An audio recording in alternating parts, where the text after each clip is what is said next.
So let's be honest, running really sucks sometimes. Your legs feel heavy, your lungs are on fire, and every single step makes you wonder why you didn't just stay on the couch. But here's the thing, running doesn't need to suck. And for the past 2.5 years, I've found some tricks or hacks that make me enjoy running far more and make it way less of a sufferfest. Because I went through some harsh times with the running experience, and I'm aware that others do too, you included. So here's what has helped me quite a bit. These things do make the biggest difference, especially if you combine all of them.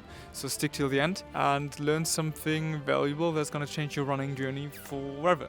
Let's hit it! But who the hell even is this random dude telling me that he can solve all of my problems?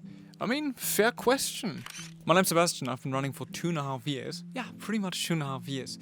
And I started off, as most people do, running once or twice a week, managing my 5Ks. Struggling here and there, but generally doing it for the fun of things and just easing my way into it. And as most people probably do, at some point I wanted to get faster, run more, and I started struggling. Running started to become more of a challenge, especially increasing the runs from like once or twice a week to 3 times, 4 times a week, and trying to run further and further and further. Sometime down the line you reach this critical point where it becomes a struggle, where you're not motivated to go out every single day, and where you start dreading it. But here I am, still in the pursuit of being a better runner, and I'm actually 6 weeks out from my sub 3-hour marathon attempt.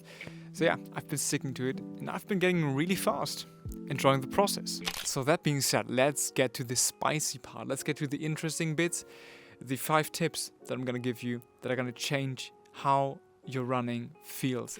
Start slow, like slower than you think. Most people start their runs way too fast, and I know that because that's what I've done in the past, and I still sometimes catch myself doing it even today. And those runs are the runs where after a couple of minutes you feel like collapsing.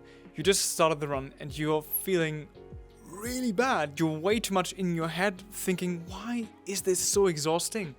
And why does my heart rate rise so quickly? Why are my legs so tired and heavy? Why do I feel so off? And the reason is just that you started too fast. Your body just needs some time to ease into the activity. You've just been sitting around all day, or you just woke up, ate something, gotten ready and went out the door, and the first thing you do is just sprint, go at it, full send. Obviously your body and mind aren't there to fully get into the groove of things. It just takes some time, and that's why we usually do something like a warm-up.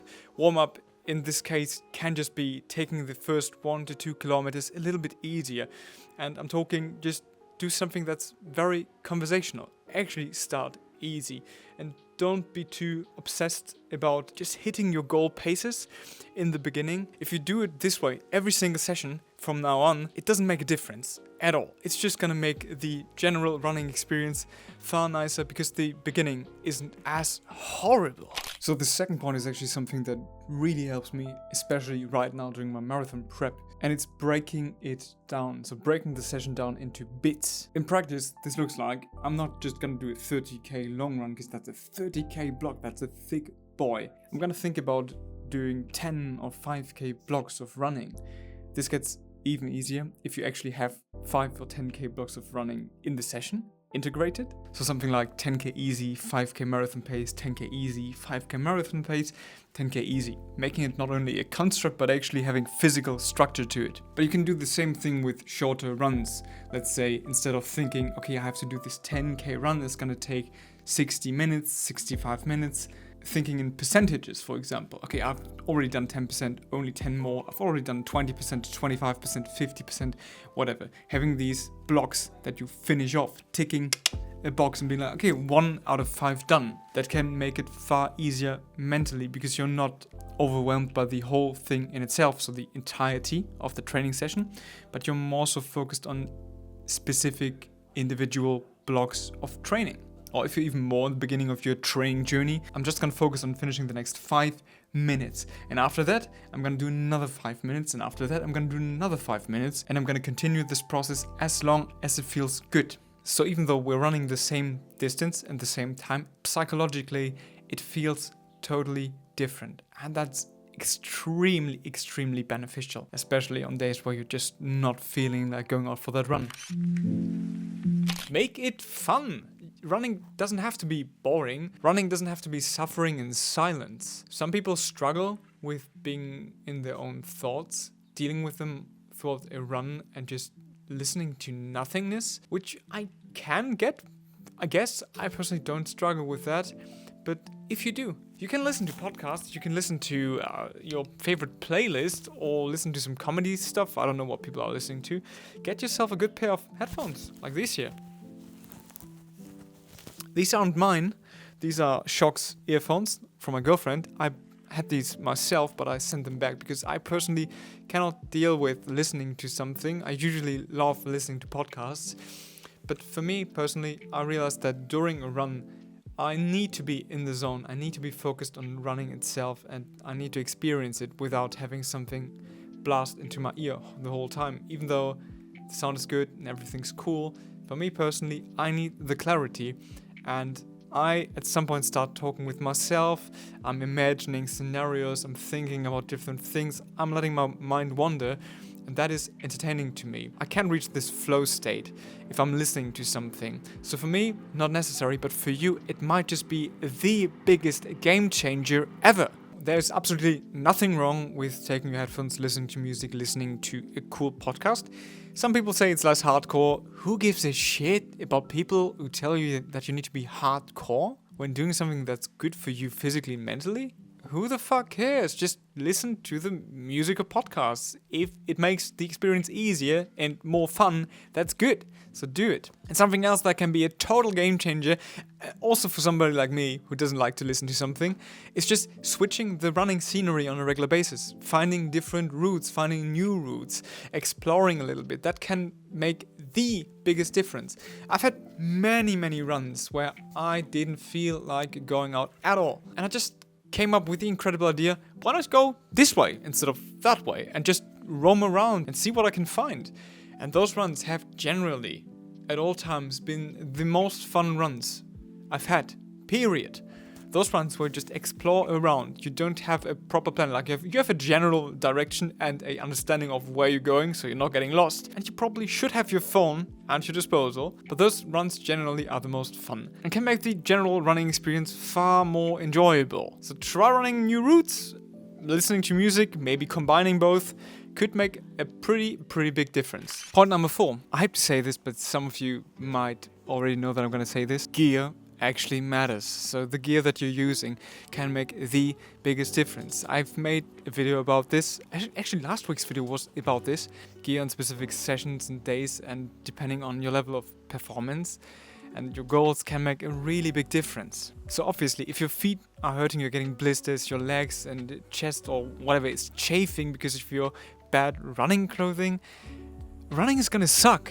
It's gonna suck a lot. And it cannot be fun because you're always thinking about the pain and the discomfort that you're in. So you can't even get into the groove of things, and you cannot get to the point where you're enjoying the experience for what it is. So this is the point where I need to say, invest in some good running shoes. In my specific case, sometimes it just makes sense to always get the ones that you know are gonna be good. These are the Saucony Endorphin Speed Force second pair. I tried many different shoes throughout time, but some shoes just hit different for your personal needs and for what you enjoy specifically, like your running style, the way you punch the floor with your feet, just how you pronate, all the little details, how much grip you need, how much comfort you need, how light it needs to feel, whatever, how wide your feet are. I have really wide feet. So it does make sense to invest in some at least decent running shoes, but then as well, good running clothing. Get some good half tights. These are the Nike Trail half tights. I love them because they have storage as well, and they are super nice, not too hot, super comfortable, and they have a good liner that doesn't tear up my balls, which that's a good thing. So even though I'm definitely a proponent of saying don't spend too much money on unnecessary stuff, don't spend too much money on something like this generally, I'd say spend the right amount of money on the things that truly make a difference and actually invest some money into them. Running shoes can be expensive, I know, but it makes sense to invest a solid amount of money into them because they are literally what carries you through every single run. So buy the better running shoes. Don't be too cheap on those. It won't be a good investment if you're buying shit shoes, because that money is wasted. You're gonna need to buy another pair no matter what. Like, that's the thing. And the same goes for running clothing. Just invest in yourself, invest in your comfort, invest in the experience of not being in pain the whole run, and get yourself some good stuff. Run easy most of the time. So here's a little secret. Not every run needs to be hard. This is coming from somebody whose first experience with running was going all out during every single run.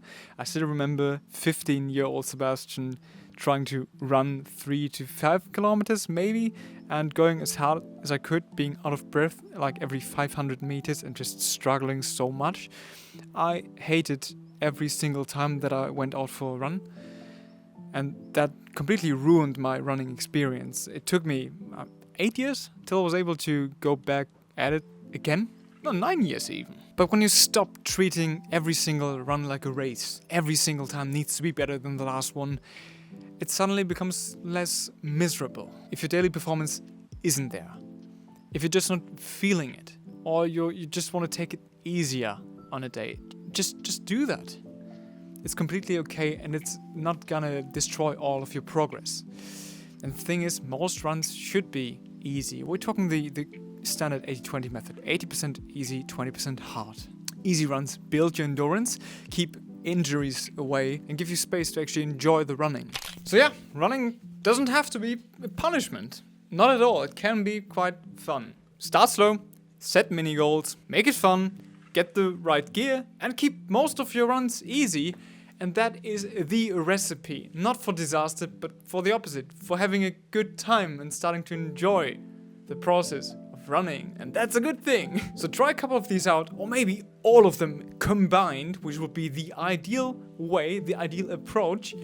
And tell me what worked the best for you. Tell me if it actually helped, because that would be really, really fucking cool. And if you want to hear some more tips about running, not only how to make it suck less, but also how to run faster, maybe run further, what to think about when considering nutrition, hydration, all the teeny tiny bits and bobs about running, maybe some philosophical inputs from me personally, or whatever it is that you're interested in, comment that down below, hit the like button and subscribe to the channel. I really do appreciate that quite a bit.